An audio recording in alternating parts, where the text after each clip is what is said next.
جب بھی کوئی سائل کسی سے مانگتا ہے تو دو طریقے ہوتے ہیں۔ کچھ سائل ایسے ہوتے ہیں جو کوئی بات نہیں کرتے، سیدھا کے ہاتھ پھیلا دیتے ہیں، ایک تو سائل یہ ہے۔ اور سائل مانگنے والے جو بڑے اچھے طریقے سے مانگنے کا بھی فن جانتے ہیں تو ان کا طریقہ یہ نہیں ہوتا کہ کسی کے آگے جا کے بس ہاتھ پھیلا دے، پہلے وہ اس کی تعریفیں کرتے ہیں، پھر جو ہے وہ اس کی رحم دلی کا ذکر کرتے ہیں، پھر اس کے مال و اسباب جو اس کو دیے گئے ہیں ان کے قصیدے پڑھتے ہیں، پھر اپنی وفاداری کا اظہار کرتے ہیں، پھر جھولی پھیلاتے ہیں۔ تو یہ دوسرا اور مہذب طریقہ ہے۔ ایک تو مانگنے والا اپنی ضرورت کو یوں ہی کسی کے سامنے رکھ دے، اور ایک یہ ہے کہ مانگنے والا اپنی ضرورت کو رکھنے سے قبل جس سے مانگ رہا ہے پہلے اس کی تعریف کرے۔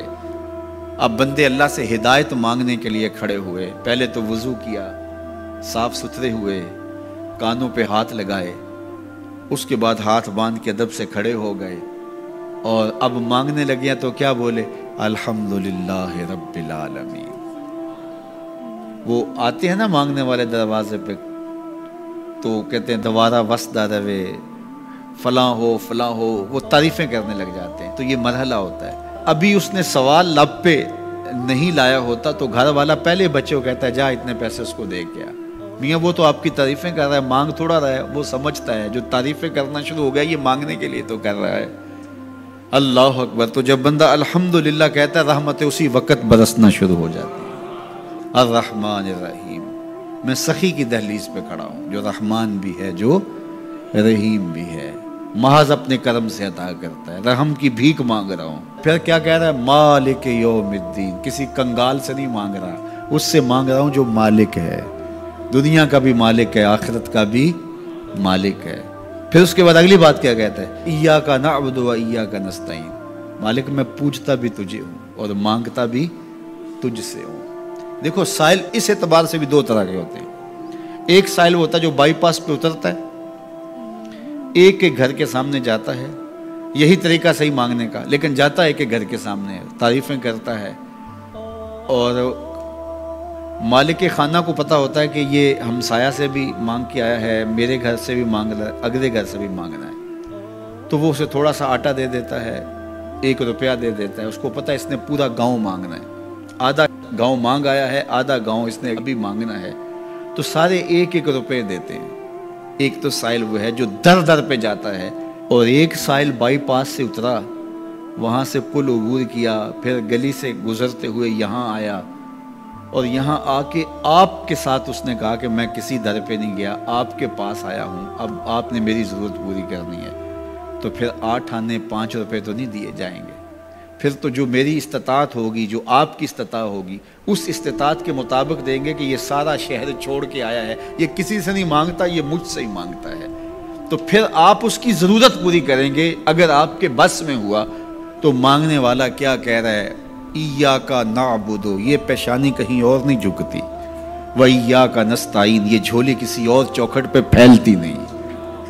وہ کریم، وہ مالک رب جو تمام جہانوں کا رب ہے، میں اس کی دہلیز پہ کھڑا ہوں اور آیا سیدھا اسی کی دہلیز پہ ہوں، نہ اس سے پہلے کسی در پہ گیا ہوں، نہ اس کے بعد کسی در پہ جانا ہے، تو پھر مالک بھی کرم نوازیاں اور رحمتیں اس کی جھولی میں ڈال دیتا ہے۔ اب اتنی لمبی تمہید باندھنے کے باوجود مانگا کیا؟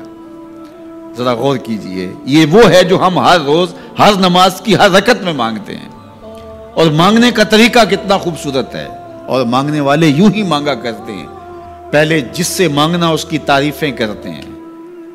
آپ نے مانگنے والوں کو دیکھا جو سلیقے سے مانگتے ہیں، تیرے بچے وسدے رہیں، تیری جد آباد رہے، تیرا خاندان آباد رہے، وہ مانگتے ہیں اس طرح، پہلے تعریفیں کرتے ہیں، پھر کہتے ہیں تیری فیکٹریاں چلتی رہیں، تیرے جو ہے تیری جائیداد بڑھتی رہے، تو وہ اس کے خزانوں کا ذکر کرتے ہیں، اور پھر کہتے ہیں کہ یہ فقیر نمانہ تیری چوکھٹ پہ آیا ہے، اس کی ضرورتیں تو پوری کر دے۔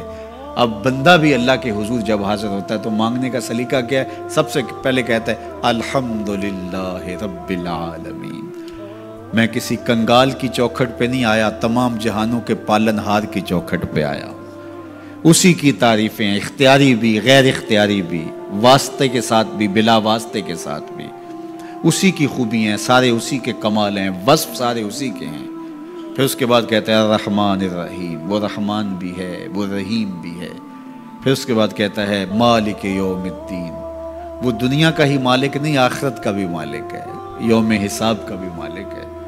پھر اس کے بعد اپنی وفاداری جتلاتے ہوئے کہتا ہے ایاک نعبد و ایاک نستعین، مالک سارا جہاں بس رہا ہے، میں نے کسی سے نہیں مانگا، میں نے جھولی تیری چوکھٹ پہ پھیلائی ہے، میری پیشانی تیرے حضور جھکتی ہے، یہ پیشانی کسی اور کے حضور کبھی نہیں جھکی نہ جھکے گی۔